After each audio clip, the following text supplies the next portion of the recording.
पिछले वीडियो में हमने उत्तर भारत के राजपूतों के बारे में जानकारी ली। आज हम लोग दक्षिण भारत के राजपूतों के बारे में जानकारी लेंगे। राजपूत काल के दरमियान दक्षिण भारत में कई छोटे बड़े राज्य स्थापित हुए। मतलब जब राजपूत शासन चल रहा था तो दक्षिण भारत में कई छोटे बड़े राजाओं के राजपूतों ने अपने अपने राज्य स्थापित किए थे। उसमें से पुलकेशी द्वितीय की जब मृत्यु हुई उसके बाद उसके विशाल साम्राज्य का अंत हो गया और चालुक वंश छोटी छोटी शाखाओं में बढ़ गया। यानी जब पुलकेशी द्वितीय मरा तो उसका जो साम्राज्य है वो छोटे छोटे टुकड़ों में बढ़ गया। तो और ये जो चालुक वंश है वो छोटे छोटे शाखाओं में बढ़ गया। चालुक वंश में कई शाखाओं का शासन उल्लेखनीय था। मतलब फिर उसमें कई छोटे छोटे राजा अब अलग हो गए और राज्य करना शुरू किया। दक्षिण भारत की बात करें तो उसके राज्यों में पल्लव वंश और चोल वंश का भी एक समावेश होता है। मतलब दक्षिण भारत के राज्यों में पल्लव वंश और चोल वंश का भी महत्व देखा गया है। पल्लव वंश के राजाओं में नरसिंह वर्मा को शक्तिशाली शासक माना जाता है। मतलब पल्लव वंश के शासकों में एक शासक था जिसका नाम था नरसिंह वर्मा। एक महान और शक्तिशाली शासक के रूप में जाना गया। पल्लव वंश के शासन में अनेक निर्माण कार्य हुए थे। यानी इन्होंने अपने राज्य में निर्माण कार्य पर विशेष बल दिया था। कांची के कैलाशनाथ मंदिर की गिनती उसी में होती है। और इस समय के शासक साहित्य और कला के भी प्रेमी थे। यानी इन्होंने निर्माण कार्य किया जिसमें कांची का कैलाशनाथ मंदिर जाना जाता है। साथ ही साथ ये लोग विद्या प्रेमी थे, कला प्रेमी थे और साहित्य के बहुत अधिक प्रेमी थे। ये अपने राज्य में कला और साहित्य का बहुत अच्छी तरह से सर्जन किया था इन लोगों ने। पल्लव वंश की तरह दक्षिण में चोल वंश का भी शासन था। अब दक्षिण में चोल वंश का शासन चल रहा था। इनकी राजगद्दी यानी इन्होंने जो अपनी राजगद्दी बनाई उसे तांजोर की, यानी राजधानी इन्होंने तांजोर रखी। चोल वंश के राजाओं ने सिलोन पर चढ़ाई की थी और उसके कई भागों को कब्जा कर लिया था। यानी दक्षिण भारत में चोल वंश का शासन था और इन्होंने अपनी जो राजधानी बनाई उसका नाम तंजौर था।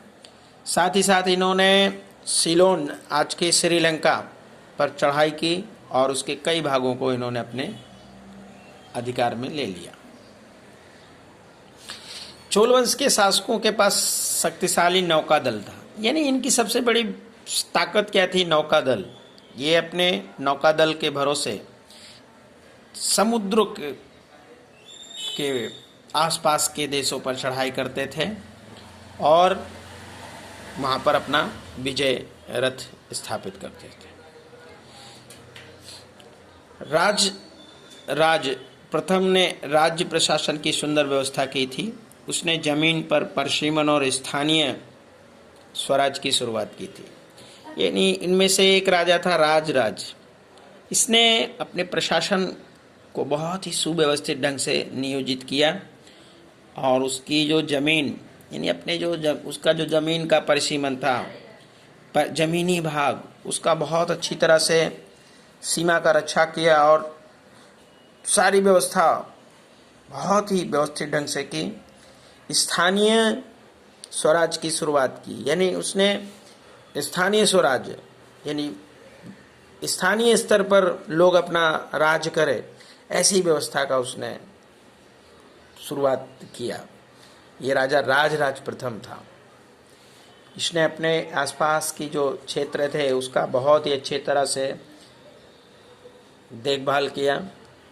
कौन सा किस क्षेत्र में आता है, कौन सा राज्य, कौन सा गांव, कौन सा मंडल, उसका बहुत अच्छी तरह से इसने देखभाल किया ये राजा ने। इसके अतिरिक्त दक्षिण भारत में और भी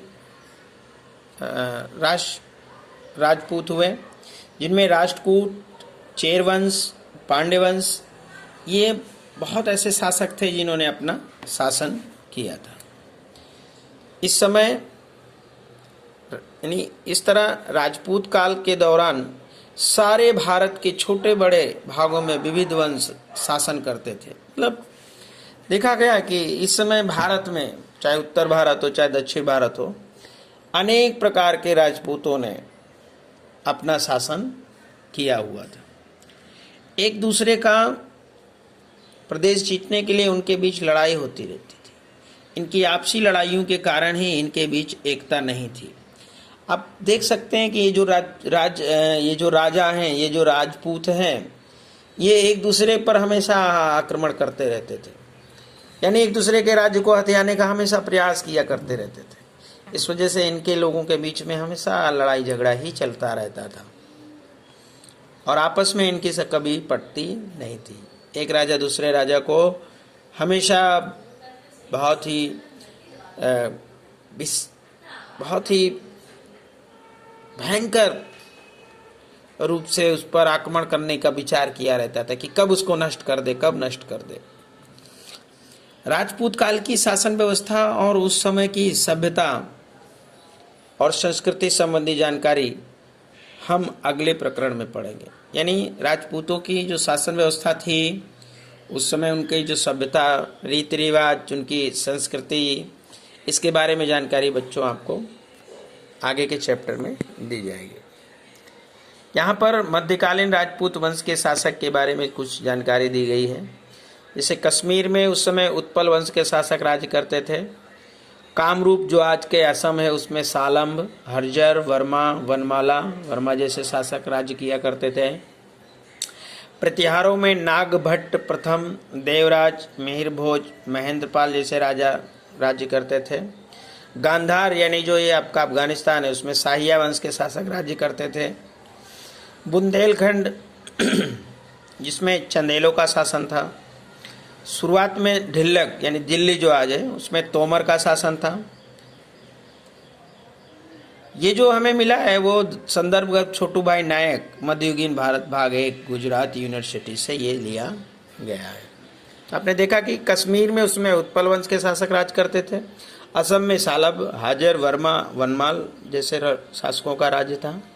प्रतिहार लोग नागभट्ट प्रथम, देवराज, मिहिर भोज, महेंद्रपाल जैसे राजा राज कर रहे थे। गांधार में शाहिया वंश के शासक राज कर रहे थे। बुंदेलखंड में चंदेल और दिल्ली में तोमरों का शासन था। तो ये थी मध्यकालीन राजपूत वंश के शासक। अब बच्चों हम देखते हैं कि दक्षिण भारत में राष्ट्रकूटों का जो शासन उस समय था। दक्षिण भारत में चालुक्य वंश का पतन होने पर राष्ट्रकूट वंश सत्ता पर आया। मतलब जब चालुक्य वंश का विनाश हुआ तो उस समय एक नई सत्ता के रूप में राष्ट्रकूट उभरे। राष्ट्रकूट का मतलब होता है राष्ट्र या प्रांत का बड़ा अधिकारी। यानी राष्ट्रकूट का अर्थ क्या है? राष्ट्र या प्रांत का बड़ा अधिकारी। ऐसा माना जाता है कि राष्ट्रकूट वंश का संस्थापक उस जाति का कोई एक अधिकारी था और उस पर से उसका नाम राष्ट्रकूट पड़ा होगा। मतलब ऐसा कहते हैं कि राष्ट्रकूट वंश जो है ये उसका नाम राष्ट्रकूट क्यों पड़ा? तो कहते हैं कि भाई उसी वंश का कोई संस्थापक रहा होगा जिसने इस राष्ट्रकूट को स्थापित किया होगा और उसी के नाम पर इस वंश का नाम राष्ट्रकूट दे दिया गया। इस वंश में अनेक शासकों में यानी बहुत सारे शासक उत्पन्न हुए, जिनमें से गोविंद तृतीय नाम का एक शक्तिशाली शासक हुआ था। मतलब राजा तो बहुत सारे हुए, लेकिन उनमें से एक गोविंद तृतीय नाम का शक्तिशाली राजा हुआ। उसने 8वीं सदी में दक्कन में अपनी सत्ता सर्वोपरि बनाई थी। मतलब दक्कन के में अपना एक प्रभाव बनाया। दक्षिण भारत में पांड्य वंश के शासकों का राज था। पांड्य राज्य अत्यंत प्राचीन माना जाता है। मेगस्थनीज नामक विदेशी यात्री ने पांड्य वंश के शासकों के विषय में लिखा है कि इस जाति का शासन स्त्रियां करती थी। बच्चों जो दक्षिण है उसमें जो एक शासक और थे, उनमें से थे पांड्य वंश। इनके साथ ये अपना राज्य कर रहे थे। विदेशी यात्री मेगस्थनीज ने दक्षिण भारत के पांड्य वंश के बारे में लिखा कि यहाँ का जो शासन था लेडी चलाती थी, औरतें चलाती थी, महिलाएं चलाती थी। और अशोक का शिलालेख पांड्य वंश का उल्लेख मिलता है। इन्हीं अशोक का शिला देखे हैं हमारे अशोक का, उसमें भी ऐसा उल्लेख किया गया है कि पांड्य वंश का शासन दक्षिण भारत में था। तमिलनाडु में इस समय मदुरई और तिरुनेलवेली जिला है, वहीं पांड्य राज था। यानी जो पांड्य राज है आज जो उस समय का पांड्य राज था वो आज का तमिलनाडु में मदुरई और तिरुनेलवेली जिले में है। बच्चों, इसके अलावा दक्षिण भारत में और भी कई शासक थे जिनमें चेर वंश का शासन था। चेर का दूसरा नाम होता है केरल, यानी जो चेर है वो केरल है। प्राचीन काल में चेर अथवा केरल तमिल प्रदेश का एक ही भाग था। पुराने ज़माने में जो चेर है या केरल है वो तमिल का एक हिस्सा था, लेकिन बाद में उसमें से मलयालम अथवा केरल प्रदेश अलग हुए। फिर बाद में ये एक दूसरे से अलग हो गए। अशोक के अभिलेख में केपलपुत्र राज्य ऐसा उल्लेख किया गया है। मतलब अशोक का जो शिलालेख है और अशोक ने जो अभिलेख लिखवाए उसमें हम देखते हैं कि केपलपुत्र राज्य के नाम से इनको जाना जाता है, जिसे हम चेर वंश कह रहे हैं। इस वंश में अथन द्वितीय चेर राज्य का प्रथम शक्तिशाली शासक था। यानी वहाँ का जो राजा था उसका नाम था अथन द्वितीय चेर, राज्य का प्रथम शक्तिशाली शासक यानी राजा है ये। इस वंश में सेतुंगवन नामक शक्तिशाली शासक हुआ था। यानी जो प्रथम शासक अथन द्वितीय था, उसके बाद इसमें एक सेतुंगवन नामक शक्तिशाली शासक भी हुआ। दक्षिण भारत के कई शासकों को नौकादल क्यों रखना पड़ता था, ये बच्चों विचार करने की बात है। प्राचीन स्थापत्य की देखभाल क्यों की जाती है, और पहले के समय में मंदिरों की तरह ही कुआं, तालाब, बावड़ी और जैसे स्थापत्य